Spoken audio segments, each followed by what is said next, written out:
নমস্কার। রম্য গল্পমালায় সকল শ্রোতা বন্ধুদের জানাই স্বাগত। আপনাদের সাথে আমি রম্য মাইতি। আজ শোনাতে চলেছি সাহিত্যিক শঙ্করসন রায়ের লেখা গল্প অহিংস শিকার। অঙ্কনে অমিত চক্রবর্তী, গল্প পাঠে আমি রম্য মাইতি। আজকের গল্প অহিংস শিকার। 1972 সালের ডিসেম্বর মাস। ভুটানের গেনেখা পাহাড়ে সীসা দস্তার সন্ধানে পরীক্ষা চলছে। সেখানে ক্যাম্প করে আছেন ড্রিলিং ইঞ্জিনিয়ার শ্রী পবননন্দন রাউত। শ্রী রাউতের কাজকর্ম তদারক করার জন্য একদিন সন্ধ্যায় আমি সেখানে গিয়ে হাজির হলাম। বেস ক্যাম্প থেকে পায়ে হেঁটে প্রায় 6 কিলোমিটার চড়াই পেরিয়ে সেখানে আমি পৌঁছতেই রাউত সাহেব শঙ্কাতুর কণ্ঠে বললেন, কোন সাহসে ভর সন্ধ্যায় এলেন এখানে? জানেন, একটা বরফ চিতাবাঘ ঘুরঘুর করছে এখানে। তাই নাকি? আমি বললাম। কিন্তু এখানে আসতে গিয়ে জনা 2 কাঠুরে এবং একটি খরগোশ ছাড়া কারুর দেখা পাইনি।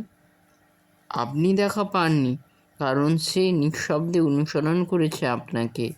আমার ধারণা নিকটেই গেছে। কুকুরের মতো গন্ধবোধ থাকলে তার পায়ের এবং গায়ের গন্ধ টের পেতেন বলে বাতাসে গভীর শ্বাস নিলেন রাউত সাহেব। তারপর রুদ্ধশ্বাসে বললেন, আমি তার গায়ের গন্ধ পাচ্ছি। আমার মনে হচ্ছে আমার ক্যাম্পের চারপাশে ঘোরাঘুরি করছে সে। আপনি ঠিকই অনুমান করেছেন। বলতে বলতে এসে হাজির হলেন দিদার খামারের মালিক দর্জি শেরিং। বরফ চিতাবাঘ যে নিকটেই আছে তার প্রমাণ আমার জিমির ভয়ের চোটে সে পথ চলতেই পারছিল না। ভয়ের তাড়নায় পথ চলতে পারছিল না বলে জিমি নামক ভুটানি কুকুরটিকে কাঁধে ঝোলানো থলির মধ্যে ভরে নিয়ে পথ চলেছেন দর্জি শেরিং।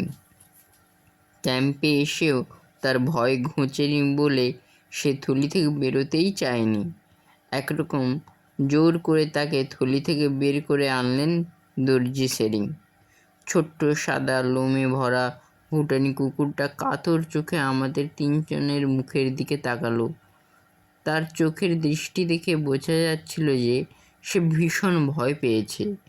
দর্জি শেরিং বললেন, জানেন নিশ্চয়ই যে কুকুরের ঘ্রাণ শক্তি খুবই বেশি। সূক্ষ্ম গন্ধ তার নাকে যায়।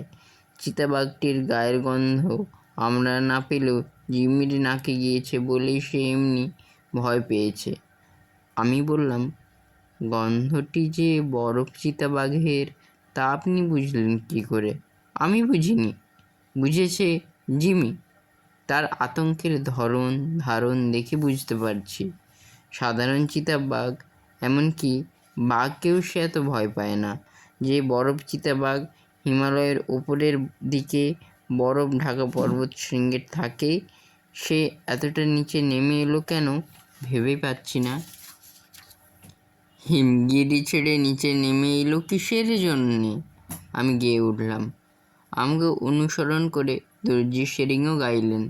এ পর্যন্ত জানতাম দর্জি শেরিং বাংলা ভাষা জানেন এবং বাংলায় কথা বলার তার স্বাভাবিক দক্ষতা আছে। এখন বুঝতে পারলাম যে তিনি রবীন্দ্রসঙ্গীতও গাইতে পারেন। গান শেষ করে দর্জি শেরিং বললেন, বরফ চিতাবাঘের প্রিয় খাদ্য হলো কুকুরের মাংস। এই চিতাবাঘটির হয়তো হায়ার অল্টিটিউডের বন্য কুকুরকে কাবু করার ক্ষমতা নেই, তাই নিচে নেমে এসে আমাদের পোষা কুকুরদের দিকে নজর দিচ্ছে। আমার জিমি তার উপস্থিতি টের পেয়ে ভয়ে তটস্থ হয়ে আছে। আপনার জিমকে এখানে না আনলেই পারতেন, ড্রিলার পবননন্দন রাউত বললেন। আপনার কেদার খামারে আপনার স্ত্রীর কেয়ারে রেখে দিতে পারতেন। আমাকে ছেড়ে থাকতে পারে না জিমি, তাই ওকে নিয়ে এসেছি।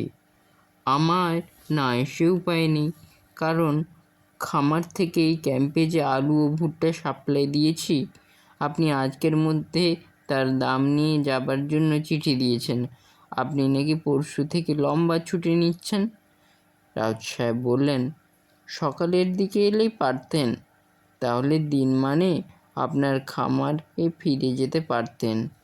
বাঘ ও চিতাবাঘের মতোই স্নো লেপার্ড মানে বরফ চিতাবাঘও সন্ধ্যা নাগাদ শিকার খুঁজতে বেরোয়।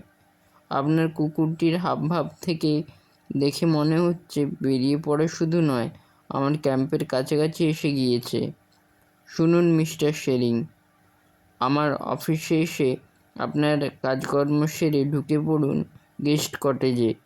রাতের খাবার ওখানে খেয়ে শুয়ে পড়ুন। রাতের খাবার দর্জি শেরিংয়ের সঙ্গে রাউত এবং আমিও খেয়ে নিলাম গেস্ট কটেজে। খাওয়া শেষ হলে পর রাউত বললেন, এখানে এখন টেম্পারেচার ফ্রিজিং পয়েন্টে নেমেছে। এতখানি ঠান্ডায় স্লিপিং ব্যাগে ঢুকে ঘুমিয়ে পড়ার ঝোঁক হওয়াটাই স্বাভাবিক মিস্টার রায়। ঘুমিয়ে পড়লেও আপনাকে সজাগ থাকতে বলি। মিস্টার শেরিং, শুনেছিলাম আপনি একজন দক্ষ শিকারী। এই স্নো লেপার্ডের মুখোমুখি হওয়ার ক্ষমতা আপনার আছে। দক্ষ শিকারী হলেও রাজার হুকুমে শিকার করা বন্ধ করে দিয়েছি। দীর্ঘ নিঃশ্বাস ফেললেন দর্জি শেরিং। শিকার বন্ধ করে দিলেও মিস্টার রায় এবং আমার মতো নিরস্ত্র নিশ্চয় নয়। আত্মরক্ষার জন্য আপনার কাছে আছে নিশ্চয়ই রাইফেল বা গান, ক্যামেরার ফ্ল্যাশ গান আছে। বুঝলাম, আমাদের মতো আপনিও নিরস্ত্র। অতএব সাবধান এবং সারা রাত সজাগ থাকুন। কুকুরকে নিয়ে দর্জি শেরিং শুধু নন, আমিও সজাগ থাকি। রাত যত বাড়ে কুকুরটির অস্থিরতা ততই বেড়ে চলে। তাকে কোলে নিয়ে ক্যাম্পে চেয়ারে বসে থাকেন দর্জি শেরিং। ক্যাম্প খাটে স্লিপিং ব্যাগের মধ্যে ঢুকে পড়লে ঘুমোতে পারি না আমি। কুকুরটির অস্থিরতা আমার মনের মধ্যে সংক্রামিত হলো। ক্যামেরাতে ফ্ল্যাশ গান লাগিয়ে তার পাশে রাখলেন দর্জি শেরিং। তারপর সিগারেট ধরালেন। একটা সিগারেট শেষ হতেই তার আগুন দিয়ে আর একটি সিগারেট ধরালেন তিনি। আমি প্রশ্ন করলাম, সিগারেটের আগুন দিয়ে কি আর একটি সিগারেট ধরিয়ে আপনি দেশলাইয়ের কাঠি খরচ বাজাচ্ছেন? না, দর্জি শেরিং জবাব দিলেন, ঘরের মধ্যে ধোঁয়া সৃষ্টি করছি। বন্য প্রাণীরা আগুন ও ধোঁয়াকে ভয় পায়। শিকার করা তো যাবে না, ধোঁয়া দিয়ে ওকে ঠেকিয়ে রাখার চেষ্টা করব। এই প্রসঙ্গে উল্লেখ্য যে বরফ চিতাবাঘ বা স্নো লেপার্ড বিরলতম প্রাণীর পর্যায়ে পড়ে। ভুটান, তিব্বত, কাশ্মীরের দুর্গম তুষার ক্ষেত্রে অল্প কয়েকটি বরফ চিতাবাঘ বেঁচে আছে। তাদের খাদ্য তুষার ক্ষেত্রে ছাগল ও হরিণের মাংস। শীতকালে হিমগিরি ছেড়ে নিচে নেমে এলে তাদের প্রিয় খাদ্য হয়ে ওঠে কুকুরের মাংস। সাধারণ চিতাবাঘের চেয়ে আকারে ছোট হলেও গায়ের শক্তি, সাহস ও চতুরতা সে কম যায় না। দর্জি শেরিং সিগারেটের ধোঁয়া ছাড়তে ছাড়তে বাতাসে গভীর শ্বাস নিয়ে বললেন, বুঝতে পারছি নিকটেই আছে চিতাবাঘটি। অবশেষে সত্যি হাজির হলো সে গেস্ট কটেজে, আমাদের কামরার মধ্যে। বারান্দার দিকে দরজা ভেঙে ঢুকলো সে। লণ্ঠনের অস্পষ্ট আলোতে ফুটে উঠল তার লোমশ চামড়ার জৌলুস। আকার ও আয়তনে সাধারণ চিতাবাঘের মতো, কিন্তু তার সাদা চামড়ার ওপর ধূসর রঙের ছোপগুলো যে স্বয়ংপ্রভ লণ্ঠনের অস্পষ্ট আলোর প্রতিফলনে জ্যোতির্ময় হয়ে উঠেছে। সবচেয়ে বেশি উজ্জ্বল অবশ্য তার হিংস্র চোখ দুটো, যেন একজোড়া জ্বলন্ত অঙ্গার। দর্জি শেরিংয়ের কোলে ভয় কুণ্ডলী পাকিয়ে বসে থাকা কুকুরটিকে লক্ষ্য করে ঝাঁপিয়ে পড়তে যাবে চিতাবাঘটি, এমন সময় তার জ্বলন্ত চোখ দুটির উজ্জ্বলতাকে ছাপিয়ে গেল দর্জি শেরিংয়ের ক্যামেরা ফ্ল্যাশ গান। বারবার ঝলসে উঠে তার চোখ দুটিকে ধাঁধিয়ে দিল। ভয় পেয়ে সে ঘর থেকে বেরিয়ে যাওয়া শুধু নয়, রাউত সাহেবের গেনেখা ক্যাম্প থেকে পালিয়ে গেল। অনেকগুলো ছবি তুলে ফেললাম।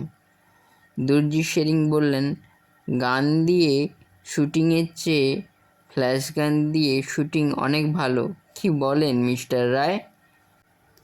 ফ্ল্যাশ গান দিয়ে অহিংস শিকার করলেন আপনি, আমি বললাম। কেমন লাগলো আজকের গল্প? কমেন্ট বক্সে অবশ্যই লিখে জানান। গল্পটি ভালো লাগলে লাইক এবং শেয়ার করতে ভুলবেন না। পরবর্তীকালে নিত্য নতুন নানা স্বাদের গল্প, কবিতা শুনতে এখনই আমার চ্যানেলটি সাবস্ক্রাইব করে পাশে থাকুন। ধন্যবাদ।